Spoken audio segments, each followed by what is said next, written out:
क्या आपने भी ख्वाब में अपने दुश्मन को देखा है तो आप भी मुसीबत में पड़ने वाले हैं। ख्वाब में दुश्मन को देखने की ताबीर किया है। आज मैं आपको उसके बारे में तफसील से बताऊंगा, तो वीडियो को मुकम्मल जरूर देखें। बिस्मिल्लाहिर्रहमानिर्रहीम। अस्सलामु अलैकुम व रहमतुल्लाहि व बरकातुहू। मेरे प्यारे भाइयों और बहनों, आज हम एक ऐसी ताबीर के बारे में बात करेंगे जो हमारी जिंदगी को समझने में मदद करती है। ख्वाब में दुश्मन को देखना कैसा है? क्या यह किसी अच्छी या बुरी निशानी का पता है? रसूलुल्लाह सल्लल्लाहु अलैहि वसल्लम ने फरमाया कि ख्वाब नबूवत का 46वां हिस्सा है। तो आइए हम इस वीडियो को शुरू करते हैं और ख्वाब में दुश्मन को देखने की ताबीर के बारे में जानती हैं। अगर अपने ख्वाब में देखा है कि अपने दुश्मन पर गलबा हासिल किया है, तो दलील यह है कि आपकी मुराद पूरी होगी, यानी कि आपकी मुराद पूरी हो सकती है।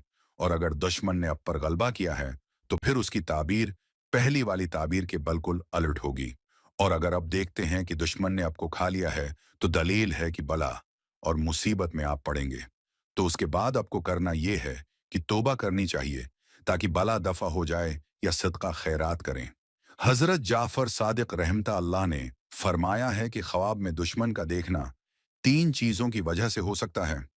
अव्वल यह है कि अगर किसी ने ख्वाब में दुश्मन को देखा हो, तो उसकी ताबीर यह भी हो सकती है कि उसके काम बंद हो जाए।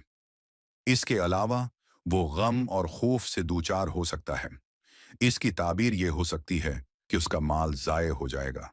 दोस्तों, क्या अब यह ख्वाब सच्चा है या नहीं, ये देखने के लिए हम छालती हैं ख्वाबों की कस्मों की तरफ।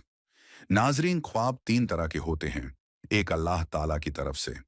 ये ख्वाब अल्लाह ताला की तरफ से दिखाए जाते हैं, और ऐसे ख्वाब हकीकत पर मबनी होते हैं और सच्चे साबित होते हैं। दूसरे ख्वाब शैतान की तरफ से होते हैं। ऐसे ख्वाब शैतान सिर्फ आपको डराने के लिए या अल्लाह से गुमराह करने के लिए दिखाता है। ऐसे ख्वाब सच्चे साबित नहीं होते। तीसरे ख्वाब नफ्स के ख्वाब होते हैं। ऐसे ख्वाब हमें तब आते हैं जब हम सारा दिन किसी परेशानी में या खुशी में या किसी बीमारी में मुब्तला हों, तब आते हैं। ऐसे ख्वाब भी सच्चे साबित नहीं होते। मजीद इसी तरह की वीडियोस के लिए हमारे चैनल ख्वाब 360 को जरूर सब्सक्राइब करें।